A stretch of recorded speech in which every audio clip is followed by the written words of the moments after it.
a big thank you to all of our Patreon members, all of our supporters, everybody who just watches videos. Thank you for being here. I really appreciate it. If you want to help support the channel, if you want to get a request or a video like you're about to see right now, join the $30 tier or up on our Patreon. You get 1 to 2 free requests a month. You can also send it in via PayPal if you want, donation, request, whatever you want to do. It's much appreciated, and thank you. Seriously. Enjoy. Well, the album that this song is from, its name is Songs from the Big Chair. That's pretty awesome. Hi guys, welcome to Lee Reacts. Hope everyone's having a good day. I know I am. We are back with Tears for Fears, courtesy of our patron Scott. We were listening to the track Everybody Wants to Rule the World. I believe we're watching the official music video for it as well. Well, I don't know if it's official or not, but it's a music video. It came out in the year of our Lord 1985. That was the single, at least. The album came out in 1985 too. This is their second studio album. This track has been praised as one of the best songs of the 80s. So maybe I've heard it. I don't think so though. The only one that I knew by them was from Donnie Darko, I think. So I don't think this is it. So let's go. I'll link my other Tears for Fears playlist stuff up there if you want to go listen to some other stuff after this. But it's up to you. Don't forget to like, leave a comment, maybe watch it all the way to the end. It really helps. All right, Everybody Wants to Rule the World by Tears for Fears. 3, 2, 1, go.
That soundscape is incredible.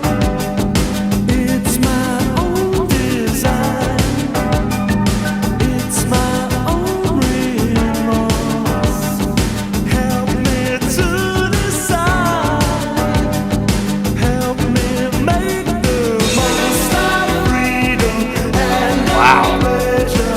Nothing ever lasts forever. Everybody wants to. I love his hair.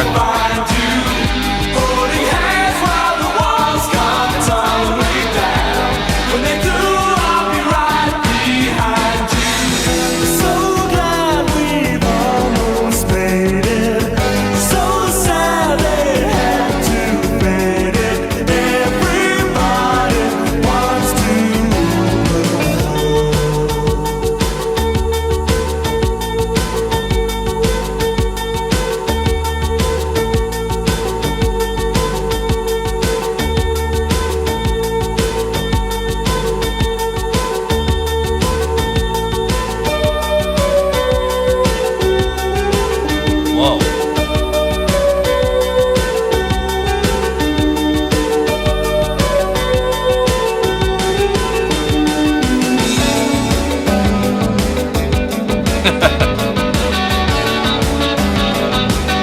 Dude, this is so good.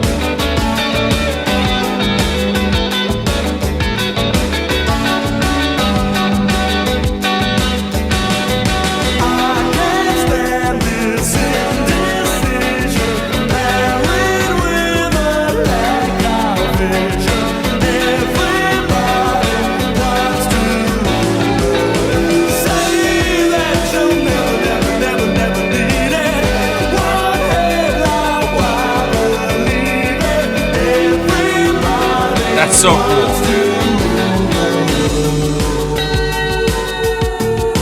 It's a beautiful video. It's so 80s it hurts. I love it.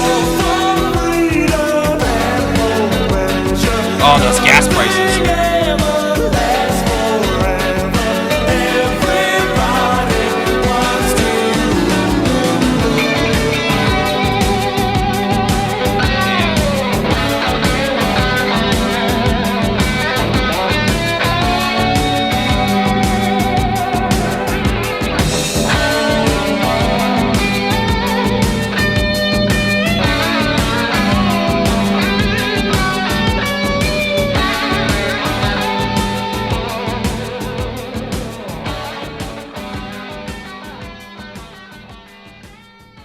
So nostalgic for a time I wasn't even there for.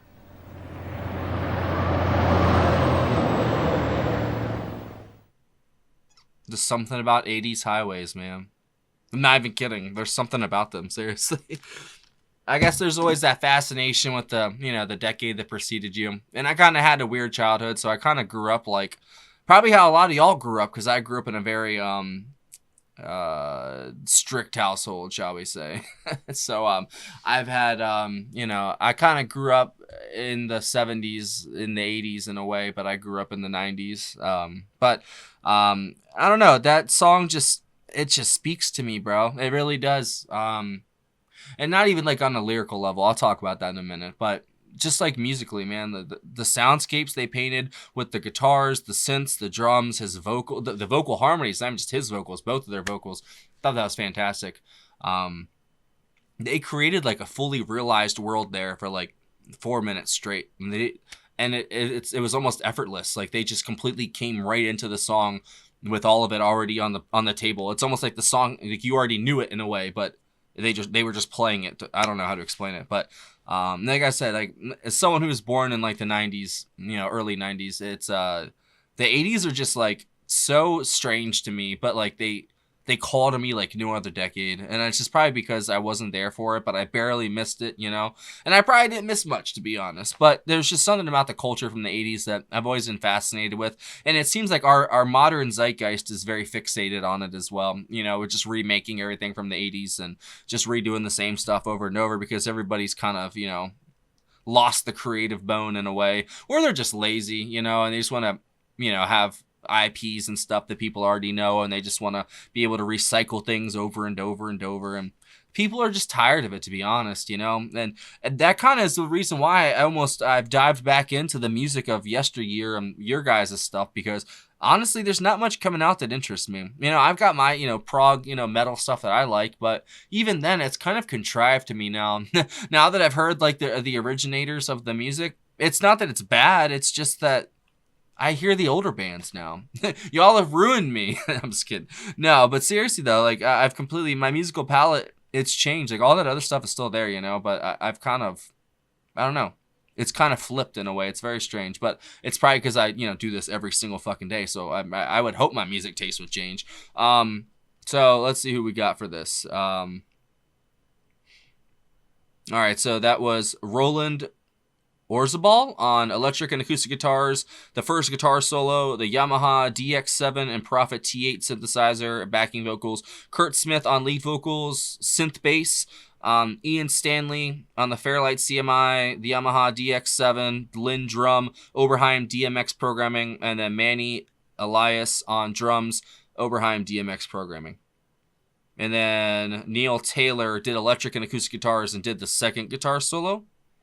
And that's for this track, right? Yeah, Everyone's to Rule the World, 1985. I don't know, something about that just screams like mid-80s too, with the haircuts, the earring, the payphone, everything, man. The gas prices. I wish we had $1.40 gas prices. Are you kidding me? That'd be amazing.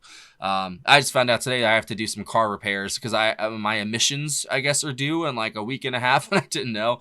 But I've got like my check engine light on my car, and I have to replace like an O2 sensor in it. I'm not going to lie. I'm pretty good with like body work, but internal stuff, Nope. Not my thing. I worked in Mako. I didn't work at an actual shop, so that's cool. So I'm gonna have to figure that out myself, I guess. So it should be interesting. I really like Kurt's vocals here, though. Like that, he's definitely the standout every single time. Other than the synthesizers, for me, is the vocals from Kurt. He's got a wonderful voice, and the way that I see, I forgot his name already. The way he Roland's vocals play off him in the song are very, very good, because he kind of was doing half of the work with him while Kurt was doing like the lead. He was really filling in the space vocally that was missing from what Kurt was doing, and then when they did kind of harmonize, it sounded great. I love that. I love that so damn much. I'm not gonna lie. Thank you, Scott. I have a feeling that one's gonna stick with me. And of course, to speak on the topic, everybody wants to rule the world. Why? Why would you want that? You know what I'm saying? I guess if you want to like impose your will on things, if you're that type of person, I'm the type of person that I'm so lazy when it comes down to it. I'm not gonna lie, that I wouldn't want to rule the world. It sounds interesting. Might be fun for a day or two. I get bored with it, though. There's no fun in that. Like, I was thinking about this earlier. You know, if we all, all right, let's talk about this like figuratively, right? If God was a real thing, right? Wouldn't you eventually get bored of being God? But I know it's a completely different mind frame. It's not human. You can't think human-like for this thought experiment, right? But wouldn't you want to be human, though? Wouldn't you want to have to like actually face challenges, have danger? You know what I'm saying? Like, I know it'd be great to be like a GM. It's like that's a video game thing, to be like GM of the world, and you can like hop around and do whatever. You know what I'm saying? But I don't know. It's kind of interesting being human, because you've got limitations. You know what I'm saying? You've got things you can't do. There are borders of, you know, what's the word? You know, oh no, not borders. What's the freaking word? Boundaries. You know, there's boundaries with things. There's places we can't go. There's things you can't do. You know, so I think putting limitations on yourself in a way is a way to free yourself, because by knowing that you have limitations, you kind of almost conquer them in a way by accepting them. But if you're God, if you're some omnipresent, or not even omnipresent, even if you're just a very supernaturally present being, you know, or entity, you would think, you know, the whole as above, so below thing, that they would want to be getting to the middle where we are, because we're in the middle. If they're saying as above and so below, that means that we're Middle Earth. You know what I'm saying? We're in the middle of things. And everything that happens down there, everything that happens here, and everything that happens up there all has to coincide, you know? And that's what scares me about, you know, if such things are true, you know? What if we did nuke the planet into oblivion? Would that destroy, you know, whatever our afterlife would be to it? Hypothetically speaking, I'm just saying, you know, figuratively. Would that destroy our world? You know, if we destroyed the world that we live on now, what if the afterlife is just here, but just in another plane? You know what I'm saying?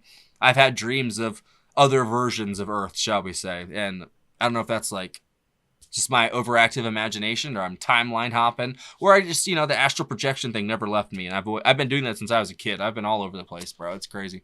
But you know, it's one thing, I've never wanted to rule the world. I'll tell you that. I never wanted to once. Too much work, and who cares what the fuck I have to say about anything? I mean, I guess au contraire, Pierre. But still, you know, like, who cares, man? I wouldn't want to do that. That's whack. People that want and like seek power are the ones that should be the furthest away from it, in my opinion. The ones that don't want it are the ones that should have it. You know, we should have like I've had an idea of like a lottery system sort of thing for like, you know, political office or anything like that. Because if you had like, someone would have to lead though. You know, you can't just have random people coming in every 4 years. But I guess that's kind of what we do anyway, except they're just vetted by, I don't know. I'm not going down that rabbit hole. But still, you know, I think politics is a fucking sham anyway. But, you know, I wouldn't want to rule the world. Hopefully you wouldn't want to rule the world. If you do, hey, hit a brother up. You know, I could definitely use some help right now. So if you rule the world, let me know. But still, that was a great song. Kurt's vocals stood out. The synthesizers are amazing. The soundscape's just lush.